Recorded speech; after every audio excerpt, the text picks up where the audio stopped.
But first, I'd like to briefly introduce what BCA is and what we do. My name is Jo Bell. I'm the membership manager here. And BCA supports Boston's working artists in creating and sharing new works and connecting communities to the arts. We provide resources for artists of all disciplines to explore and to create. And we really focus on embracing the process and working towards increased equity and access in Boston arts. So for the next slide, Hello, my name is, which is this lunchtime talk we do with our resident artists. Hello, my name is a way for members and those interested in membership and just the broader community in general to understand the artists' work, to meet each other, to build community around the arts, and to support residents' upcoming projects. So today, again, we have Fresh Ink Theater Company speaking, and they have a show called Truth or Consequences coming up, running from April 29th through May 14th. So I'm very excited to hear more about it and a little bit more about BCA. And I promise we're going to get to hear more from these artists here. Membership directly supports artists with residencies, resources, and public and community programs. Through programs and opportunities like these, your membership backs the careers of this generation of Boston artists. So to sum it up, you're supporting a movement that pushes for, again, equity and access and opportunities in Boston for Boston artists. And then lastly, just a thank you for our corporate members, AAFCPA, for their support of BCA and today's conversation. And then maybe most importantly, next slide, to help us ground in equity as we begin today, I'd also like to share our land acknowledgement and our Black Lives Matter statement. So Boston Center for the Arts recognizes that we work, learn, and create on the ancestral land and unceded territory of the Wampanoag, Nipmuc, and Massachusetts people. We affirm that it is important to understand, recognize, and honor the history of the Indigenous land that we occupy. We recognize that this acknowledgement is not enough and that in no way undoes the legacies of violence and displacement of Indigenous people. We pledge to hold space and to take small but necessary steps that will pave the way to a future of decolonization and reconciliation. And the next slide, Black Lives Matter. Black Lives Matter, it is incumbent upon us to act accordingly and to identify those ways that we, as leaders of a cultural organization, can stop perpetuating pervasive and systemic white supremacist practices and lead through our actions. Boston Center for the Arts is committed to doing the hard work of dismantling even the most subtle forms of white supremacy in our organization, in our practices, and in the work we do to help make Boston a place where Black artists can live and thrive. And then I'm just going to pass it off to Michaela to briefly introduce the Launchpad residency, because Fresh Ink is one of our Launchpad residences. Michaela? Thanks, Jo Bell, and thank you everyone for joining us. I'm so excited to have you all here, and thank you Fresh Ink for doing this. So just a little bit about Launchpad. It is a residency based in performing arts, designed to support growing performing arts companies by providing access to performance and rehearsal space, along with marketing, admin, and production support. We also offer some professional mentorship and a platform for producing and performing innovative new work. In keeping with BCA's mission, residents must have demonstrated a robust commitment both to their artistic practice and to engaging with the community. Fresh Ink embodies all of that. So we are really excited to have them here. They've been with us since 2019. And Fresh Ink was our first ever theater Launchpad resident. And I am excited to also announce that we are fortunate enough to have them for our 2022 to 2023 season. So keep an eye out. And I will pass it back. That's so exciting. Okay, great. Okay, so I'm going to let Alex take over, Alexander Wedge. If you want to introduce yourself, and then we can get started introducing Fresh Ink and their work. Thank you so much, both Jo Bell and Michaela. Hello, everyone. My name is Alexander Wedge. I am the programming coordinator here at BCA. I am also just a Boston theater collaborator, and I am really fortunate and lucky to meet with the team today to just talk about the process. It's one of my favorite things to hear about a production. So Louise, as the executive director, would you like to take it, or sorry, artistic director, would you like to take it away on introducing yourself and Fresh Ink? Sure. Hi, everyone. I'm Louise, she, hers. I'm the artistic director, one of the founding members of Fresh Ink. We are in our 11th season right now, which is a wild number to say out loud. And I'm so thrilled to be here. Andrew, can you tell us a little bit about you? Yeah, I'm Andrew Sianez-De. I use he, they pronouns. I'm the playwright for Truth or Consequences. I'm originally from the borderlands, El Paso, Texas, and I'm just so excited to be working on this production here in Boston. Thank you so much. And last but not least, Jasmine. Hi, everyone. My name is Jasmine Brooks. My pronouns are she, her, and I am so lucky to be directing Truth or Consequences. And I'm also just excited to chat about our process and be here today. Thanks so much, everyone.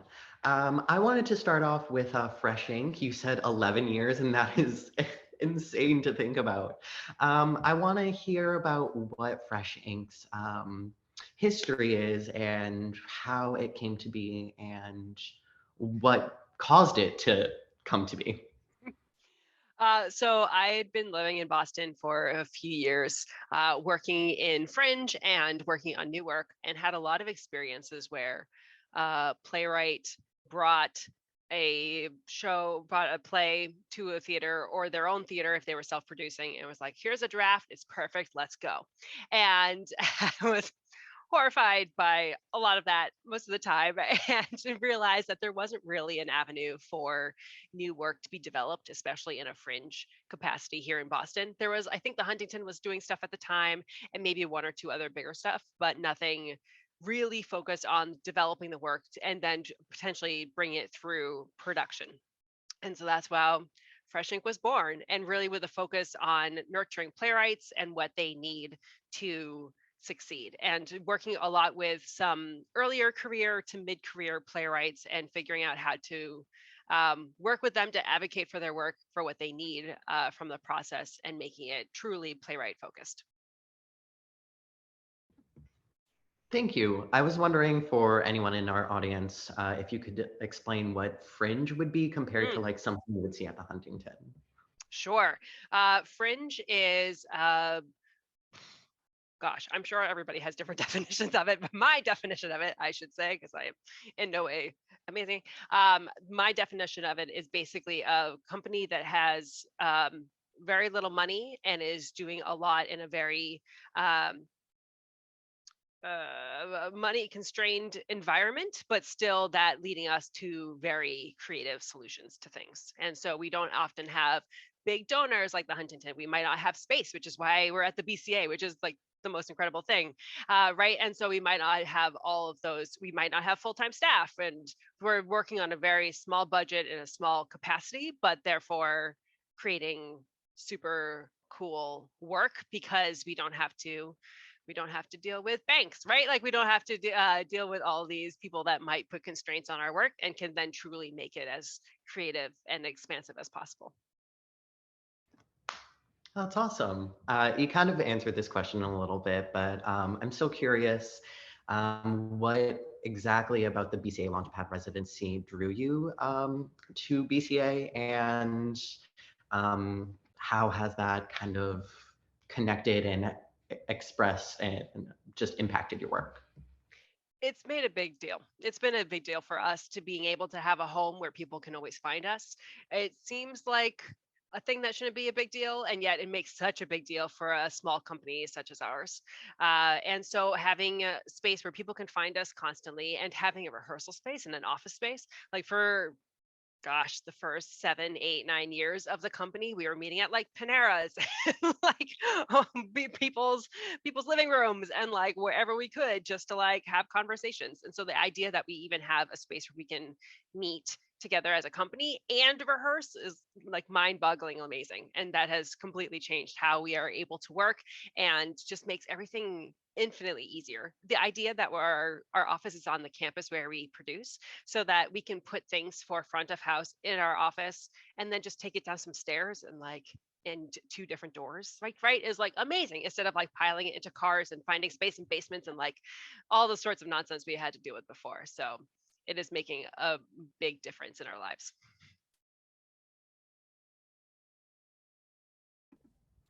That's great. I don't think a lot of people get to realize that like things can start really small, and can be a little bit difficult, but also like I know there are some companies who have to like take a bus and a train to get from their offices to their theater space. So that's really great to hear. Um, so talking about Truth or Consequences specifically, what drew the Freshing team into wanting to produce Truth or Consequences? Well, I can speak for myself. I don't want to speak for the rest of my team, but I know that when I first read this a draft many, many moons ago at this point, much earlier draft, I completely fell head over heels in love. Like, it's just such a cool play. It is set in such a very specific world. It uses all sorts of like sci-fi elements that really like I just love so much, and I was so intrigued by the idea of trying to put this up in some way. Like, and we all knew going in, like, this is not going to be the easiest thing to do in the world. This is not a living room play with four walls and like all that kind of stuff, and that makes this so much more exciting to work on, and such a joy to really dig into this world and work with Andrew and all the myriad of drafts that we've been working with and things like that, to realize like, what is this play about and what do we want to share with audiences. And like puppets, right? Like, amazing. I always want something with puppets, right? You know, especially if not like the Avenue Q ones, but like things that come out of walls and like all sorts of weird things. So yeah, I've just been obsessed with this play since I very first read it. So I'm really thrilled that we get to bring it to fruition in a form right now before it goes on to do other things. But I'm thrilled. I love this play. Thank you. Jasmine, I'm also curious what drew you to direct Truth or Consequences? Yeah, I mean, it feels like surreal to be here, honestly. When 2 years ago is when I first directed a workshop. Louise had sent me the draft and I read it. I was also like, this is not something I would typically work on. I was like, and it made me like excited, but like nervous. And I was like, all right, then I gotta do it. And it was so great to, like Louise had said, like this play, it's not what it seems like it's going to be. And though it is sci-fi, I feel like it's using sci-fi. I mean, Andrew has spoken about this before, but using sci-fi elements to highlight like toxic work environments, racism, colonialism, gentrification. Like, I feel like there's so many topics that are being exploded by kind of these sci-fi elements that it's been such a joy to watch it grow. And I feel grateful to be a part of the journey, honestly. That already has me excited to get my tickets. Perfect. Andrew, I wanted to hear about your insights into the writing process and how this story came to you and came about.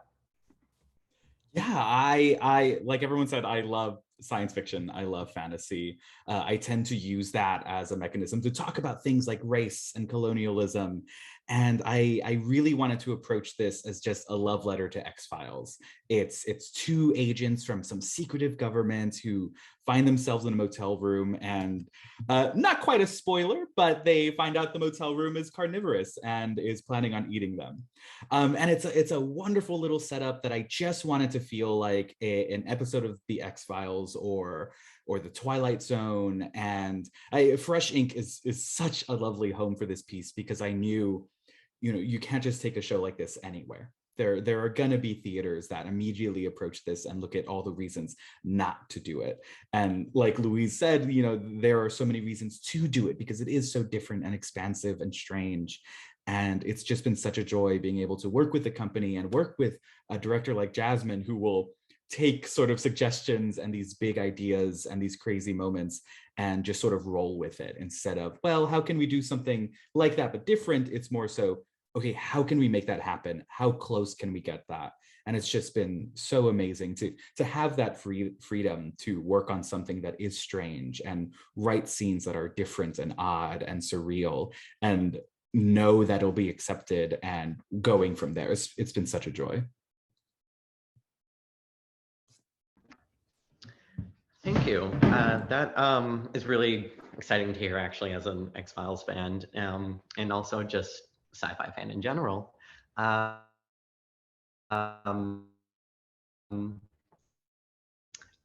also really interesting to hear about how a lot of the current climate and current conditions, as we are all trying to figure out like going back into work and things like that.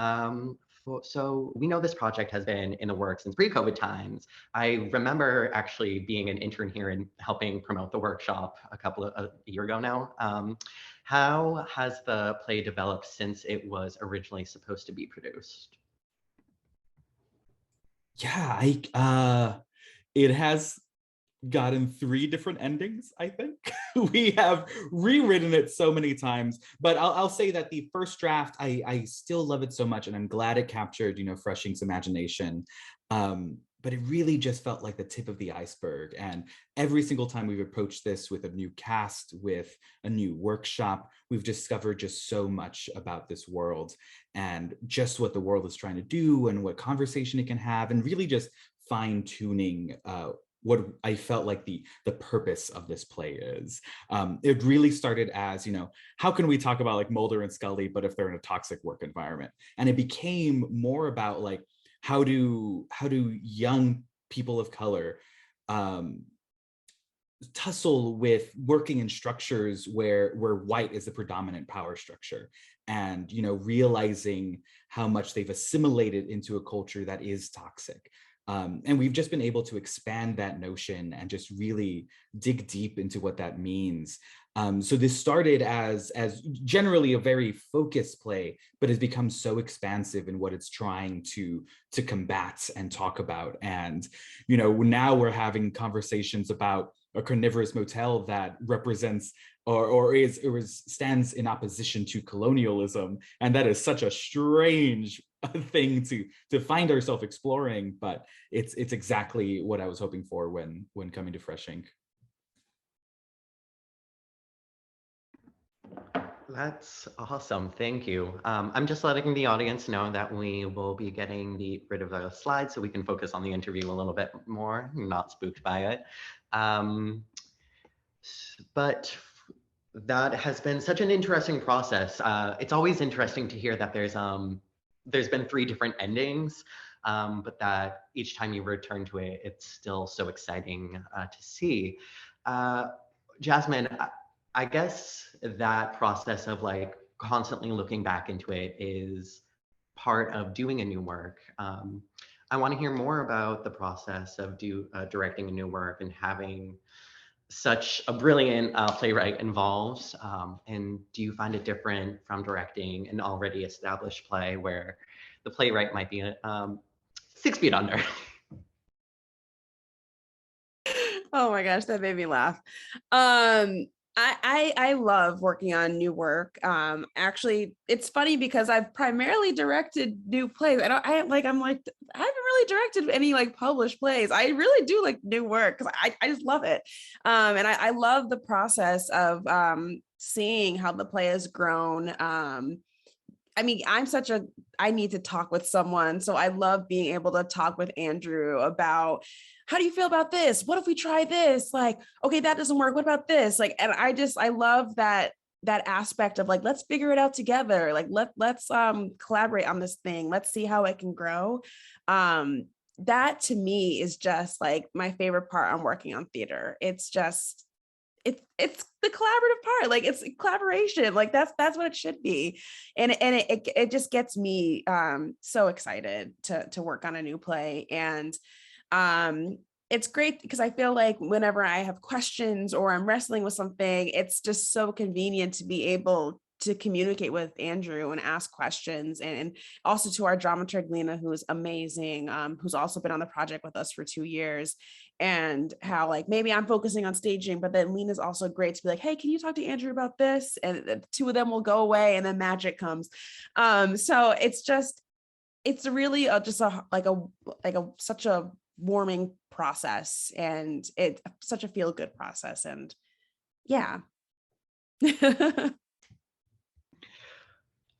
You had mentioned a dramaturg. Could you go into more for our audience about what a dramaturg is and how they are involved in this kind of process? Yeah, definitely. I feel like this is similar to Louise. I'm like, I feel like everyone has like a different definition of dramaturg.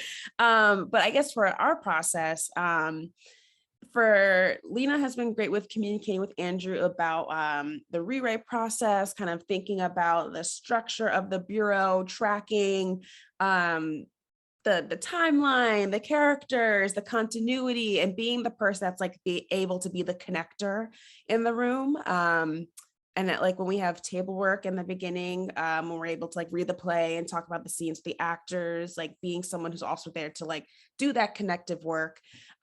She provided us lovely videos and stuff from the actual Truth and Consequences in New Mexico. So she sent like TikToks, like it was so funny. So I get like, just, yeah, connector, I would call a dramaturg. That's such a great way to look at the role of the dramaturg. I guess like continuity is like, for me, what I've always thought, but there's so much that goes into it. I wanted to ask, this is a little more open-ended for all three of you, so feel free to take a chance hot potatoing it. But what was your favorite part of the process during the rehearsals? And actually before rehearsals as well, pre-production, planning, casting. Yeah, I would love to hear more about that. I can jump in because I can already think of two. The first one is, it's going to be cheesy, but I'll say the acceptance as a fresh ink like play. That really felt like, oh yeah. I think being someone who, I came to Boston for college, I went to Emerson, and I have been here ever since. And Fresh Ink has always stood out as a company that is doing new and exciting and supportive work, and has always felt like such an intrinsic part of the Boston theater scape. So just being accepted into this was such an amazing thing, and especially with a play that felt like such an experiment. It really just differs from the style of a lot of my other plays, and it was just like, oh yeah, like the perfect home for it. And then the second one, I would say, going into rehearsals where everything felt like it clicked, was when we got the first versions of the tentacle puppets.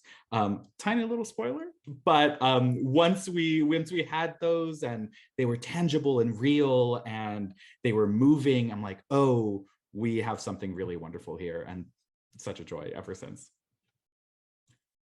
Yes, Tentacles was definitely a highlight for me, like seeing them in person. I was just like, I feel like I described something, but this was more than I can even imagine when we got them. So that was fun.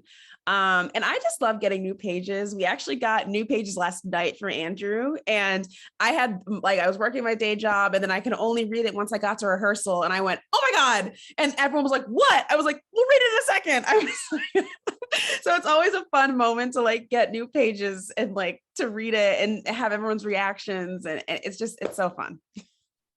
I was just thinking something so similar of like back to one of our workshops. I think it might have been one of our first like in-person workshops earlier last year.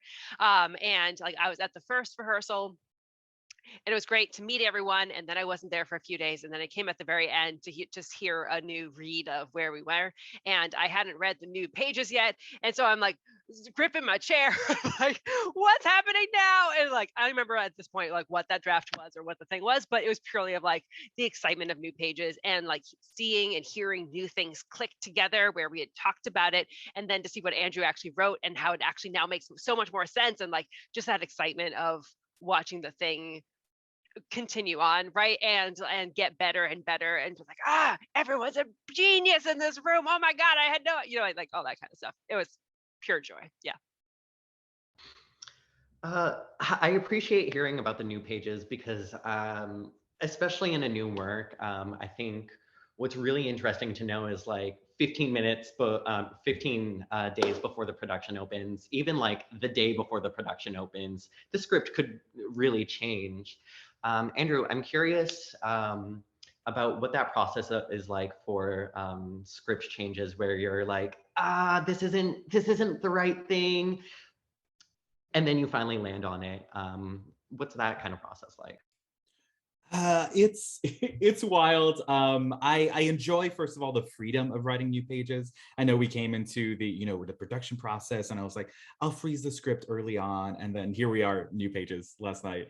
But I think what's been really great is just working with of course Lena and Jasmine, but then also these casts. Every time we've put together a group of people, they've just been so wonderful, and everyone brings a new lens to the play, and I feel like we've deepened so many of the characters. One character, for instance, Celeste, really started in the first draft as your classic, like, this is a character who gets eaten right away. So we learn the dangers.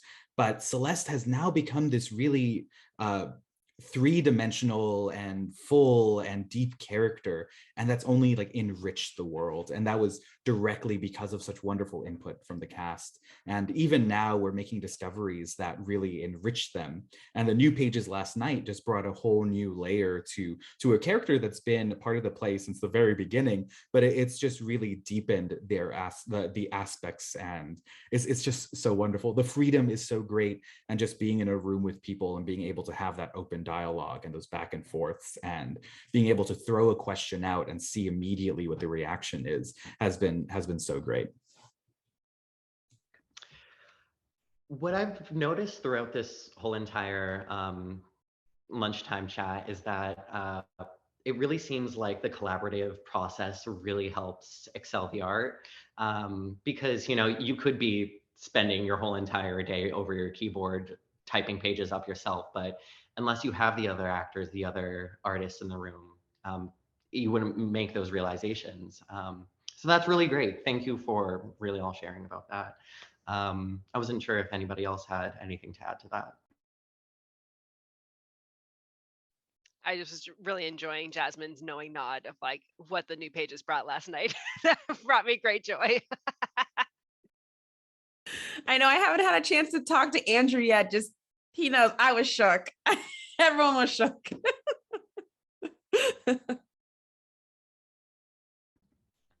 I cannot wait to be shook myself when I see this play. So I think that's all we really have questions about truth or consequences. I wanted to ask Louise, we just had Shrike earlier this year, and after Truth or Consequences, I wanted to hear what's next for Fresh Ink. Can you give us a teaser into what you hope for your next season looks like? I can tell you that it's very in process right now, and I literally know nothing, which is exciting and terrifying all at the same time. We're currently in the midst of reading our submissions right now, so I think we're like two legs into it, and we've got one more final round to come. So like there's the usual, like there's always people who are late reading their scripts, so like waiting for that to happen to then get to that third final round where like I know already for the scripts I've been reading for my first two rounds, like there's some like really exciting stuff in there. Like there's like some cool stuff about climate change and some cool stuff of like a women's like book club, which sounds boring but is actually like fascinating. So like anyway, so like I'm really excited to see like what actually ends up in that final round and then where we go from there. But I'm pumped that we got so many submissions of really cool plays that again are continuing to push against our boundaries, right? Like of like either content or style or like whatever it may be. But like the Boston playwrights are still going strong, right? Even through 2 years of complete chaos and turmoil and a lot of people moving away or a lot of people being like, screw this isn't for me anymore. I need to do something else. Like all that, like we've still got a lot of people around here who are really amazing. And so like that alone has been super exciting for me. So whatever we end up doing next, I truly have no idea, but I know that we've got a great starting place and a great group of playwrights that are in our city, in our world right now that we can play with. So it'll be great, whatever it is. I think that's so great to hear, is that like, not post-pandemic, because we're still dealing with it a little bit, but as we are trying to get back to normal, there's so much art looking to be made. Everybody is just chomping at the bits to get back in the rehearsal room, and that's just really inspiring. I also wanted to ask, the production closes May 14th, I believe. Everything gets striped after. What do you all hope to see for Truth or Consequences? What do you think the next steps would be after this production? I guess, Andrew, you could start with that one. That's so tough. I feel like, not to toot my own horn, but like the script, I've talked to like Netflix, I've talked to like some agents, I've talked to some people, nothing super real, but just there is such a love of sci-fi, and I think a need for things like this. I'm patting myself on the back, but I think there is such a richness to this world. I've already talked to Fresh Ink about the possibility of, a prequel play or exploring these characters. But I think there is just something so useful about using the lens of science fiction to explore these sort of deeper topics, like this one really leans into colonialism and a history of like oppression and erasure.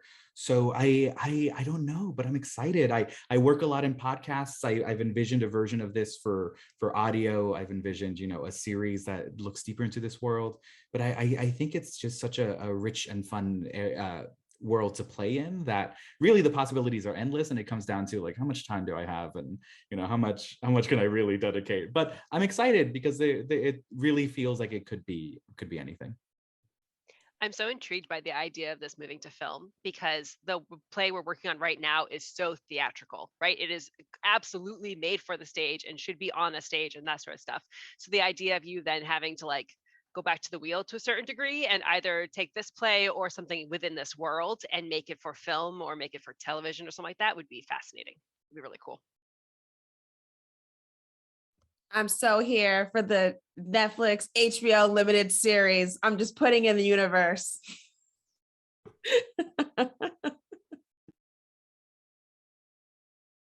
And I cannot wait to have a viewing party on whatever streaming platform it's on. Jasmine, I also wanted to ask you, I think if I remember correctly, you were just directing a reading in Lowell with Free Soil Arts Collective. What's up for you after you wrap this up? Nothing at the moment.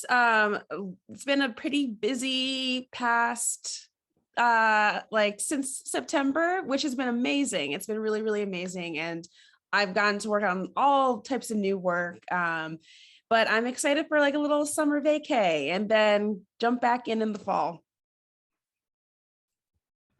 Yes, that's so good to hear. Take time for yourself because, as artists, it can be really tolling, the whole entire process. So that's great to hear. Thank you. I now wanted to take this moment and open questions up to the audience. If anybody has any, feel free to drop them in the chat, or if you feel bold enough, you can unmute yourself.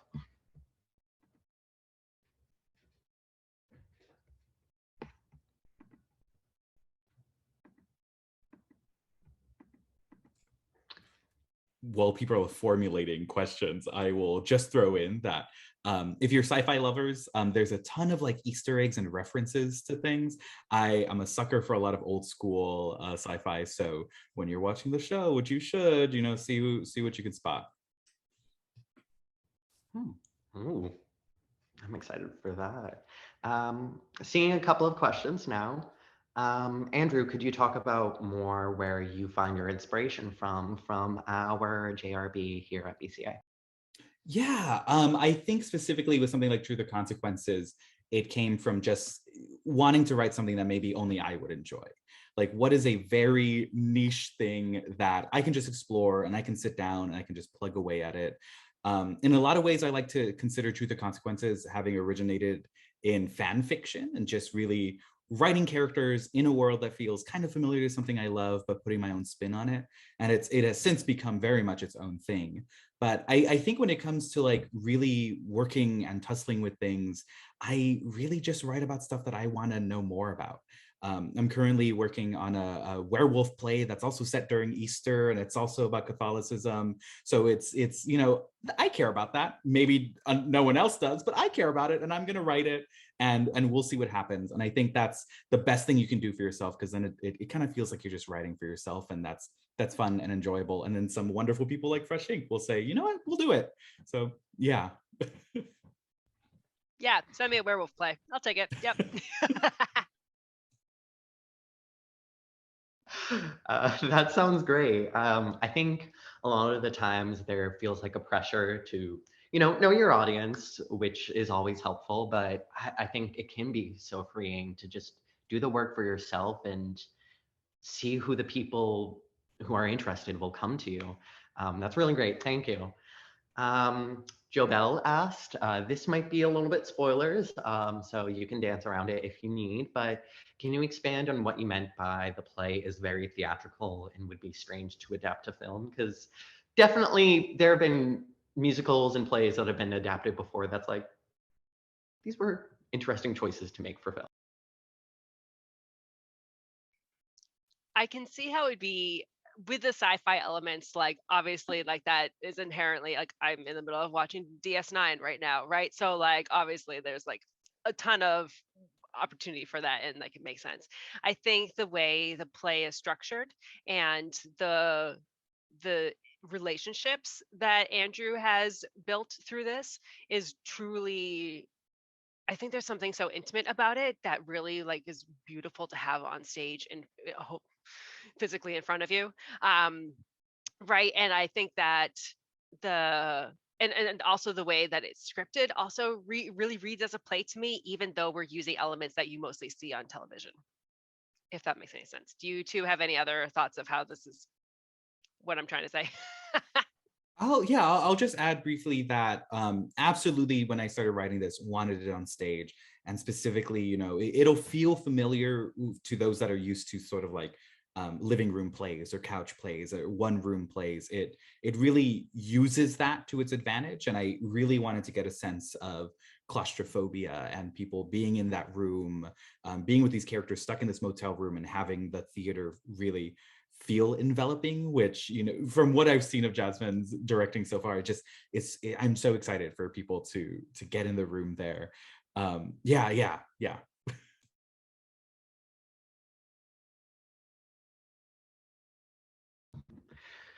Yeah, Jasmine, that has me a little curious. What do you think, what in the script inspired you for the staging of the play, for whatever you can let on without spoilers? Because I know sometimes sci-fi can be really intense, and so I'm curious what staging has been like. Yeah, definitely. Like Andrew said, there's definitely moments of like where this just feels like, oh, this is just a living room drama. We're gonna like move about the space such.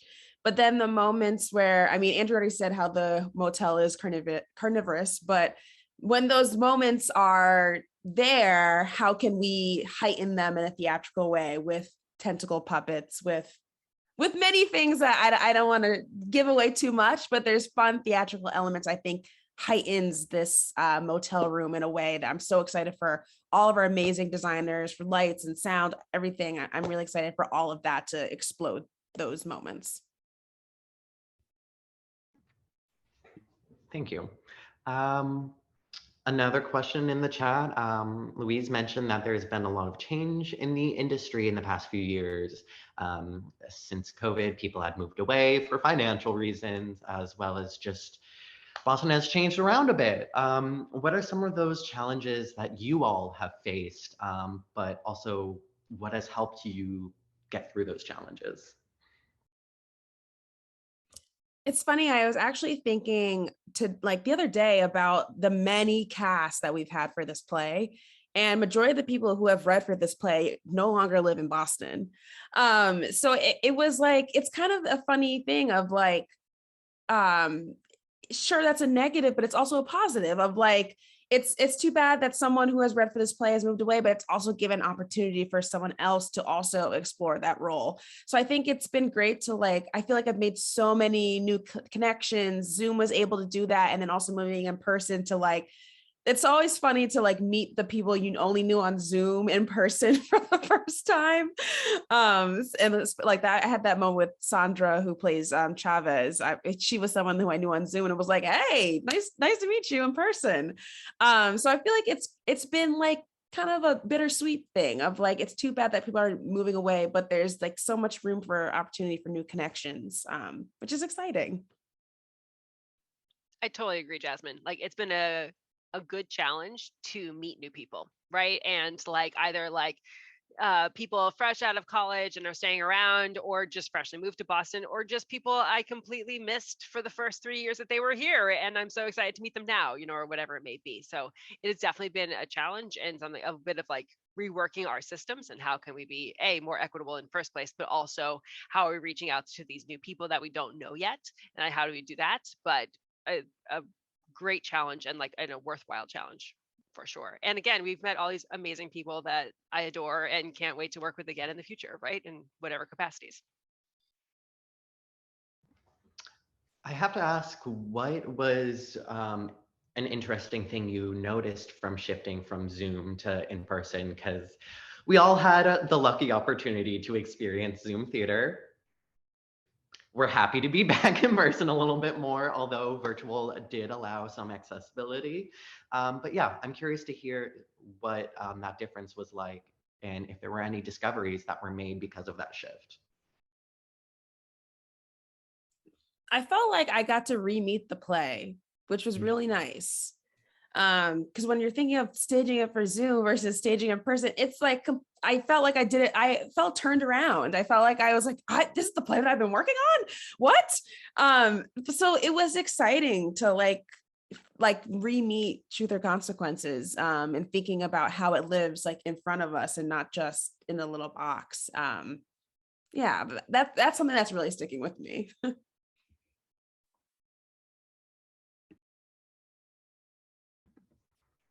Yeah, I think it's interesting. I remember just being like, how do I send an action to a webcam? It's always nice to see that process change.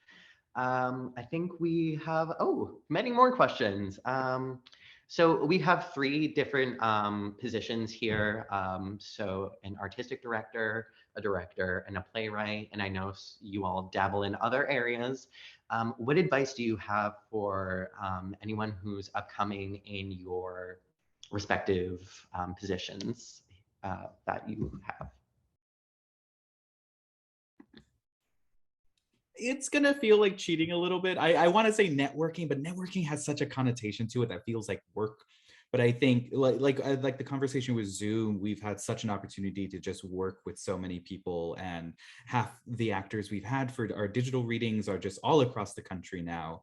But it also feels like I have grown a community because of this play and the virtual work of it.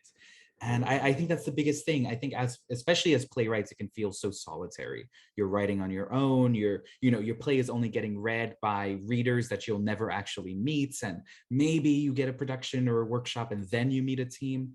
So I think as playwrights, it's just really important that you share yourself online, you connect with folks online. There are so many playwrights who are on Twitter because we're all just kind of mentally ill, but we're all just here and present and ready. And I think it's just have fun, read other people's work, shout them out. I try, I read for a lot of theater companies. Whenever I finish, I try to write reviews if they're on New Play Exchange. I reach out to them on social media. I shout out plays that, were chosen, and if I have things to say about them. And I talk with people. And I think that's one of the easiest things you can do. And, maybe it doesn't lead to a production, but it could definitely lead to like a new friend. And I think that is just enriching in and of itself, and is going to make you a better artist no matter what. I would say now that things are starting to be back kind of in person, attend as many things as you can. Stage Source is also a resource here that shows all the events that are happening locally. And what's actually funny, I don't know if you remember this, Louise, I think it was 2018. I don't know what year it was, but I went to a Fresh Ink event and I just waited to talk to Louise. And I went, "Hi, I'm Jasmine Brooks. Like you should know me. Like we should know each other." And here we are, like 4 years. She was right. Later. We should know each other. Absolutely correct. Yes. So I know, just go into events and meeting people and just being kind. Like that's the most important thing, is just being a nice person. I think that's what's helped me the most, is just it can be hard, like the networking can be hard, but if like just phrasing it more as like, I'm gonna go to an event and chat to people, that might feel a little bit less pressure. But yeah.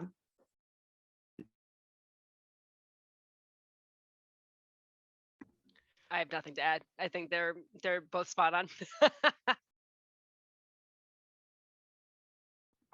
Right. I understand what everyone says about networking because it kind of feels a little grubby and schmoozy, but like it's how you get to know the community, especially if you're really impacted by the art. I'm not going to deny that's why I wanted to moderate today's lunchtime session. So thank you so much for letting me to do that. I guess more questions. Wow. What do you believe are the most pressing challenges local and smaller theater companies are facing today? And I guess, Louise, how, especially fringe companies? Yeah, I've got thoughts. I think the two biggest things right now are space and money, which are two very boring things to talk about. And like, I'm bored talking about it, but I've talked about it for over 11 years now, and I'm pretty positive I'll never stop talking about it because it doesn't go away. Boston used to have a few more performance spaces than it does now. And I keep hearing rumors of new ones coming in, but they don't actually seem to be happening, or they're not in a way that fringe companies can afford, because anything that charges per hour is not going to be something a fringe company can do, things like that. So that's why like being a resident at the BCA right now is so huge in that it's like affordable for us to be here right now, in addition to having a home and having all these other like physical resources that we need. But there are other companies that need this support, right? And or even if they can't get a residency, they at least need affordable performance space or affordable rehearsal space or things like that. So that is definitely something across the board that Boston in general needs to get better at. In however that happens, be it individuals, be it government, whatever. And of course, like, especially with the pandemic, no one has raised money for 2 years unless you're big institutions that have donors who are like, oh, you need money. Here you are. Here's my bank account, right? Like us small companies are not getting that.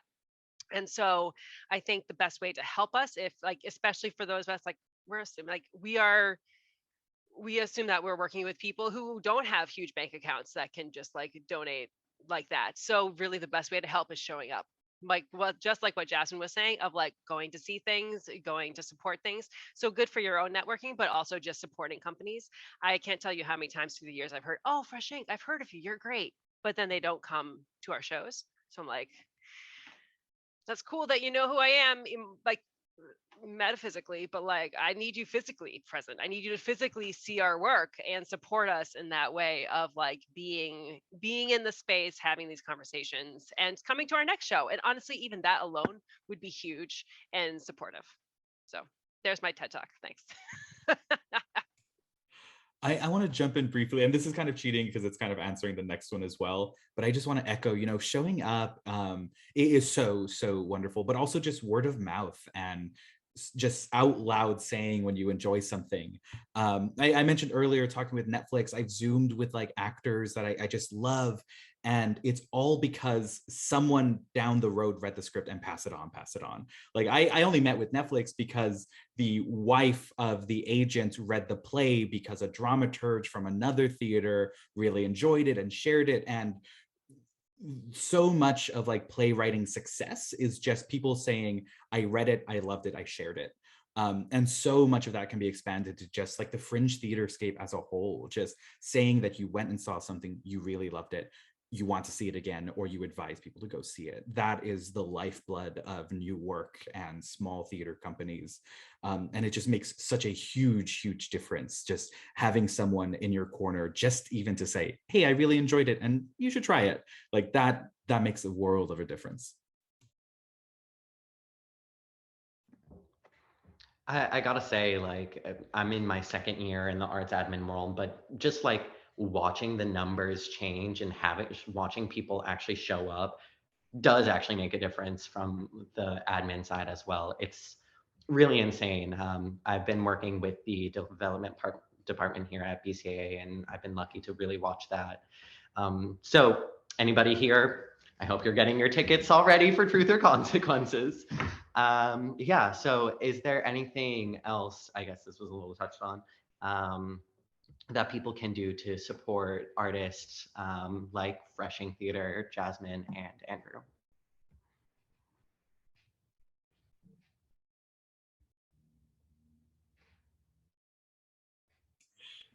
I think it comes down to advocacy in the big ways and the little ways.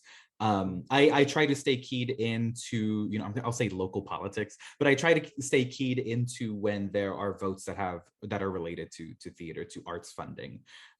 Whenever there are, calls for free and public art, I do a lot of work with Company One, and there's so much focus on just integrating with neighborhoods and community. And I think, theater shouldn't just be considered a commodity or even just something that you consume for entertainment. It really is about community gatherings and bringing together people from an area to enjoy a piece of art, interact with it, and hopefully that conversation continues. So, so showing up, buying tickets, advocacy, but also talking about the play with people that went after that space. And art should be something that is a conversation, and theater should be a conversation, and it doesn't end when the credits have rolled. It doesn't end at at bowing, at applause. The conversation continuing just does so much. Yeah.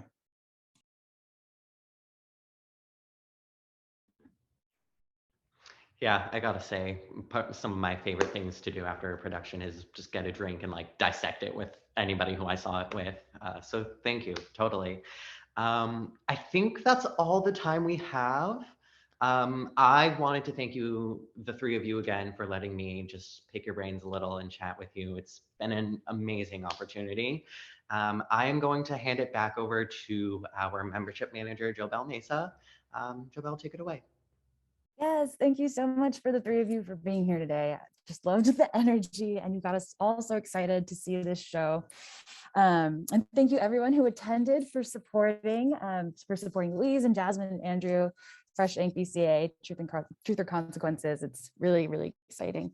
One way to support new works like we've been talking about today is to become a member at BCA. So definitely look into it. Let me know if you have questions. But other than that, you can get your tickets for Truth or Consequences. Shout out to Andrew's cat. Yes, cats. You can get your tickets to Truth or Consequences in the chat. Their links are here. I'll drop them again. Follow the artists. That's, again, another huge way to support nowadays and to give them more of a platform. And yeah, thanks so much. We look forward to seeing the show again. It's April 29th through May 14th. And thanks again. Have a great day, everyone.